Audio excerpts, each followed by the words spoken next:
Well, it's of a gentleman soldier as a sentry he did stand. He saluted the fair maid by a waving of his hand. So boldly then he kissed her and he passed it off as a joke. He drilled her up and the sentry box rubbed up in the soldier's coat. And the drums did go with a rat-tat-tat and the pipes did loudly play.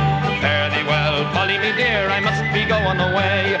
All night they tossed and tumbled till daylight did appear. The soldier rose, put on his clothes, and fare you well, me dear. For the drums they are a-sounding and the pipes they sweetly play. If it weren't for that, dear Polly, then along with you I'd stay. And the drums did go with a rat-tat-tat and the pipes did loudly play. Fare thee well, Polly me dear, I must be going away. Oh come you gentleman soldier, won't you marry me? Oh no me dearest Polly, such things never can be.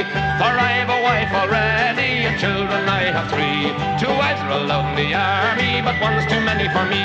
And the drums that go with the rat-tat-tat and the pipes that loudly play. Fare thee well, Polly me dear, I must be going away. If anyone comes a-courting you, you can treat them to a glass. If anyone comes a-courting you, you can say you're a country lass. You don't have to tell them that ever you played this joke, that you were drilled in a sentry box wrapped up in a soldier's cloak. And the drums that go with the rat-tat-tat and the pipes that loudly play. Fare thee well, Polly me dear, I must be going away. Oh come you gentleman soldier, why didn't you tell me so? My parents will be angry when this they come to know. And when 9 long months have come and passed, that poor girl she brought shame. She had a little militia boy and she didn't know his name. And the drums that go with the rat-a-tat-tat and the pipes that loudly play. Fare thee well, Polly me dear, I must be going away.